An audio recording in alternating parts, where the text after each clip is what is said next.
All right, guys. Hey, amakuru yanyu nizere ko ari meza. My name is Benjamin. Nkaba ndi financial advisor representative. So nizere yuko mumeze neza, yo meze neza nanjye mba meze neza. Uyu munsi rero ngira ngo tuganire ku kintu bita inflation. So inflation irenda kuca ibiciro byazamutse, donc abantu bari kubibona bafite ubwoba bwo kurunning out of cash. Ibyo rero ni ibintu bisanzwe. Iyo ibiciro byazamutse cyane amafaranga akaba ari menshi muri circulation, leta burya ikontorora umubare w'amafaranga asohoka, ubundi yarangiza ikanakontorora intere, yarangiza ibigomba kugira gukaruma uburyo ibintu bizamuka, uburyo ibiciro bimanuka. Rero hari range y'ibiciro ahantu bitagomba kumanuka ngo birenge, hari naho bitagomba kuzamuka ngo birenge. So ubwo rero nicyo kintu nashaka kugira ngo mpaganirizeho uyu munsi niba usigaye ujya ku isoko ugasanga akadomora k'amata kazamutse, nta kurira nta complaininga, nuko nkuko bigomba kugenda. Nuzajya gusaba credit card ugasanga intere bayizamuye, nuko nkuko bigomba kugenda. Nimwe muri solution bari gukora kugira ngo batume abantu donc biba bihenze ku borrowing money, noneho amafaranga akagenda asubira muri leta akaba makeya muri circulation. Okay, ikindi ushobora kuba ujya kwaka mortgage ugasanga interest zarazamutse again. Ni zimwe muri mesure leta igenda ifata. Hari n'uburyo bakontorolaga ibiciro, ariko ubu ngubu biranga kubera hagati muri free market abaguzi n'abagurisha barigenga. Ariko noneho bimwe mu bintu bakora iyo raising the rate, donc muri Federal Reserves, bituma amabanke n'abandi ba lenders bakora izindi services financier nabo bazamura ama interest. Noneho ugasanga iyo bazamuye ama interest, abantu batinya mu by'ukuri gufata izo risks zo gufata amafaranga, bakagumana makeya basanganywe. Ariko noneho igihe ikintu nshaka kugira ngo twibaze ni iki kintu umuntu agomba gukora mu gihe hari inflation. Mu gihe hari inflation, niba ufite umushahara usanzwe ukaba utiyongera, umukoresha ntacyo bimubwiye. Niba barakubwiye ko umushahara wawe ari amadolari 1000 mu kwezi, niyo habaye inflation, umukoresha wawe ntacyo bimubwiye byo kuvuga ngo inflation yabaye reka tukongeze. Niyo bakongeza amasense atarenze 50, amasense atarenze 50 is better than nothing. Ariko nanone no kureba ukavuse amafaranga azamarira iki, kuko usanga ni byiza ko bayatanze, ariko kuri bo, ku bakoresha bawe, ni expense kuri bo, ni expense for tax purpose. Ariko kuri wowe ni no kureba se amafaranga idolari rimwe banyegeje ku isaha, akenshi ntabwo biba ari ku isaha, ni nko ntabwo ari bari idolari rigera no mu isaha, yaba ari amasense. Iyo urebye usanga ari nk'ibihumbi nka 3 mu mwaka. Wagabanya rero intere za 3 mu mwaka, ugasanga mu by'ukuri ntabwo ashyitse. Iyo adashyitse rero bigusaba gufata strategy zimwe. Bisaba ko ugomba gusubira muri budget ukajya kureba, kuko ibintu bizamuka byose. Ibiryo birazamuka, ibiryo bizamutse ntago bisiga amashanyarazi yazamutse ntago asiga gazi yazamutse ntago isiga peteroli yazamutse. Donc ibikoresho umuntu akenera buri munsi nibyo bintu bya mbere bizamuka. Kubera ko ari ibintu bya mbere bizamuka, rero usanga umuturage nkawe nanjye tuhagorerwa, ugasanga buri wese arimo aravuga ati ibintu byarazamutse. Nta kintu wowe wabikoraho my friend, nta kintu na kimwe ushobora kubikoraho. Ikintu bisaba gukora wowe gusa nuko uzamura amafaranga wo savinga, mu kuvuga ngo ugabanya dépense, noneho ukagenda usavinga. Here is a problem. Ikibazo cya mbere niyo umuntu asavinga amafaranga muri banki. Iyo usavinga amafaranga muri banki, ntabwo banki iyo bazamuye intere, ntabwo banki yo ikungukira. Iyo banki itakungukiye rero, ntabwo wambwira yuko banki yaba itakungukiye kandi kubikiye amafaranga ngo uzabashe guhangana n'ibiciro ku isoko kandi nawe nta nyungu wabonye. Most of the time, donc uko bigenda ubusanzwe, byasaba ko ubona investment product iguha amafaranga ku buryo bwihuse kurenza amafaranga ya economy ya buri munsi. Icyo kintu rero ntago gisanzwe, niyo mpamvu usanga iyo abantu babuze amafaranga bakora aventure yo kubaka amazu, bakora aventure yo gukora muri Uber, bakora aventure yo gukora ibintu byabafasha mu buzima busanzwe. Rero ibyo bintu iyo bibayeho ni ikimenyetso kigaragaza yuko amafaranga yabaye make muri circulation, none abantu bakajya kuyashaka mu buzima bwabo hanze y'umushahara bakorera. So ingorane zibaho cyane yabwo ni no gusengera imiryango igenda ibura babo, ni iyo umuntu abuze uwe mu gihe cy'izamuka ry'ibiciro nk'ibi ngibi. So imagine ukorera amadolari 1000 na madama akorera 1000, na amadolari 2000 mu kwezi, mwishyura inzu y'1000, ubwo musigaje 1000 cyo kubaho. Ibiciro byarangiza bikazamuka, amata mwaguraga amadolari 3 mukagura 8, ibijumba mwaguraga amadolari 2 mukabigura 5, hari kwinjira 1000 gusa, ariko ibiciro byo ku isoko biri kuzamuka.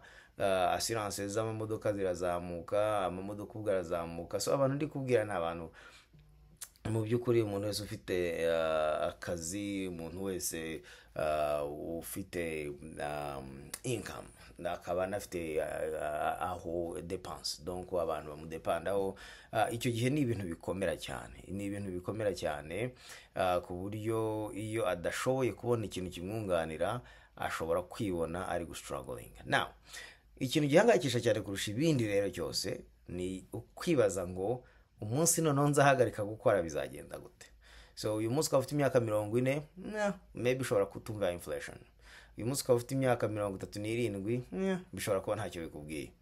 Ariko kuzagenda wegera imyaka 43, 50, 55, my friend, nibwo uzatangira noneho kubara amafaranga ufite, ukagira ese aya mafaranga arahagije. Icyo gihe nubasha kubona igisubizo cy'uko amafaranga ahagije, great.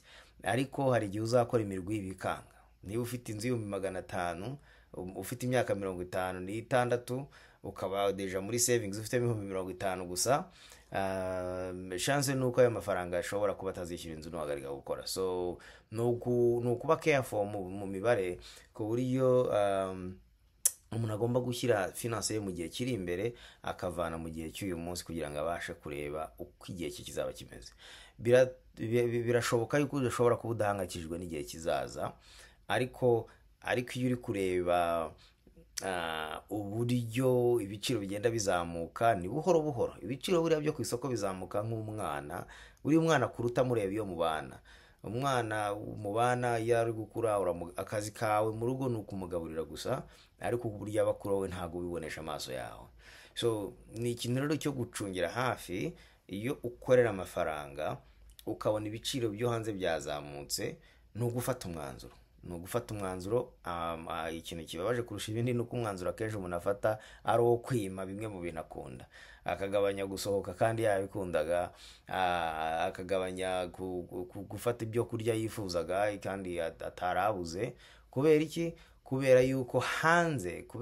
ko hanze haba hari abandi bantu bari kumwishyuza izo electricité, hari abantu bari kumwishyuza ayo mazi, hari abantu bari kumwishyuza amafaranga yo gukodesha inzu cyangwa iki. Icyo gihe rero niba hari abandi bakwaka amafaranga, uba wumva ko ari priorité babanza kurusha kuri wowe. Uyu munsi rero ikintu nashaka kwibutsa mbere no kugira ngo ubanze wihereho, wumve ko ari wowe wa mbere umataringa kurusha izo company zose ziri kukwishyuza amashanyarazi wacanye, ziri kukwishyuza umuriro n'amazi uri kunywa. Ni wowe wa mbere umataringa, meaning bishatse kuvuga iki? Kuri buri madolari 10 ukorera, idolari imwe ryagombye kujya muri investment. Nukuvuga ngo 10% by'amafaranga ukorera, waba uyahawe muri tax, waba uyakuye hehe, waba uyakuye muri Uber, ayo mafaranga agomba kujya muri investment. Ntago ndi kuvuga gushyira muri bank. Amafaranga yo muri bank ntago yunguka.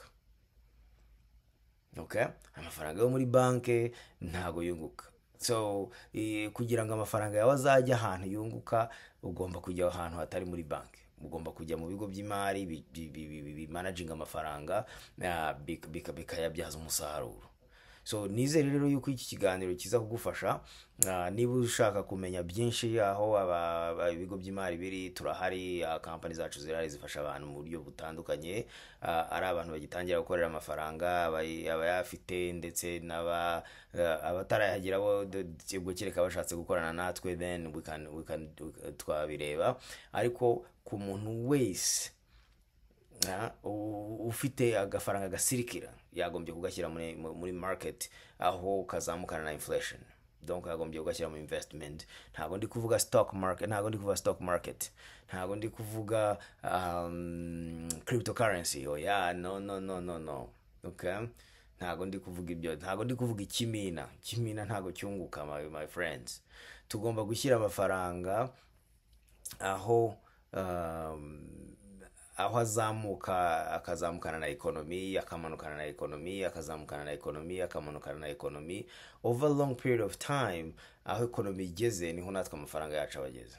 Muri banke ho ahora ari level, ntazamuka aramanuka gusa.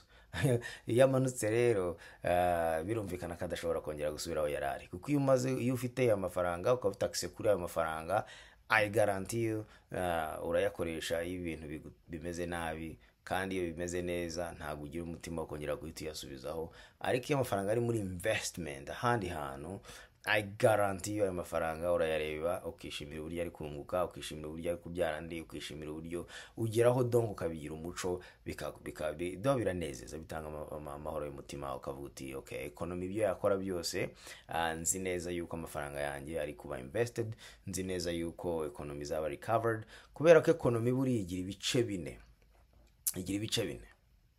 Igira ibice bine bihoraho. Urumva bihoraho, bisimburana nk'uko manda hano zigenda zisimburana. Urumva habaho igihe economy biri hasi, habaho igihe economy biri hejuru, habaho igihe economy biri hagati, hari igihe yongera igakora turn. Okay, so tekereza nka sinus gutyo. Economy kagenda ikazamuka yagera hejuru, ntabwo burya economy ikomeza kuzamuka ngo izarenge, irongera igakora downturn, ikamanuka igaca muri cycle bita throw, noneho yamara guca muri throw ikongera ikazamuka. So it's a circle. Donc ufashe ino sinisi ni uruziga rwuzuye. So irongera reka gihora imeze nk'isaha, nk'uruziga rw'isaha, irongera ikagikomeza ikazenguruka. Uko economy igenda izenguruka rero wagombye kuzengurukana nayo. Niba utazengurukana na economy, wowe ukabura ahantu hamwe igenda kwizengurukirizaho, uzasanga waratakaye. So economy yose igenda izamuka imanuka, igenda izamuka imanuka. Ikiza cyabyo tekereza economy ko ari nka pendulum, bya bintu abana bicundaho, twicundagaho kera mu migozi no mu n'ibirere twashumitse mu biti. Noneho donc ikazamuka ikongera ikamanuka, ikongera ikazamuka, kubera ko atari jewe nawe twenyine tubifitemo uruhare, ahubwo harimo n'akaboko ka leta. Baraza imanda igahinduka bagakora ibintu bya economy, abandi bakabyanga bati twe tuzarota dufasha ubutegetsi, nabo babufata bagakora ibintu bitugiraho ingaruka, kandi wari ukwihimura kubera ari abapoliticiens. Nubwo ibyo bintu byari twese byari bifitiye akamaro. So wowe nanjye icyo tugomba gukora ni iki rero? Economy uburyo igenda respondinga, igendera ku marangamutima y'abantu, ariko over long term utekereze ko economy ikora nka escalier irazamuka ikagera gutya, cyangwa se urwego ntabwo ushobora kuva kuri rango yo hasi ngo ugende utugera ku yo hejuru, hari etape udashobora kurenga. So economy rero n'amafaranga yawe yagombye kuca muri izo circle zose, ikagenda izamuka imanuka, ariko over long term izamuka nka escalier igenda igira gutyo. So uzajya kugera kuri ya myaka yawe ya retirement ugeze hari. Ariko iyo amafaranga ari muri bank ahora hano, iyo utongeyeho amafaranga ntago yunguka, iyo utongeyeho amafaranga ntago azamuka, nayo wongeyeho baba bazayaca tax. Ziriya tax baguciye zigusubiza mu by'ukuri aho waruri. Icya kabiri, ibintu by'ama guaranteed ni ibintu abantu bakunda kumbwira cyane. Guarantee. Well yeah, of course umuntu aguhaye guarantee se wayanga, ariko ikibazo cyazo ni iki cyiza cya guarantee se abantu usanga babona, right? Iyo umuntu akuhaye guarantee hari ibintu byinshi. So narimo ndeba ntuza hano agapisi nakoze ko muri kamahugurwa, so ukasanga ahantu bafite CDs. Okay, CDs ni uza certificates of deposit, aho banke yemerera, donc banke yemerera umuntu guaranteed percentage y'udufaranga dukeya ku mwaka.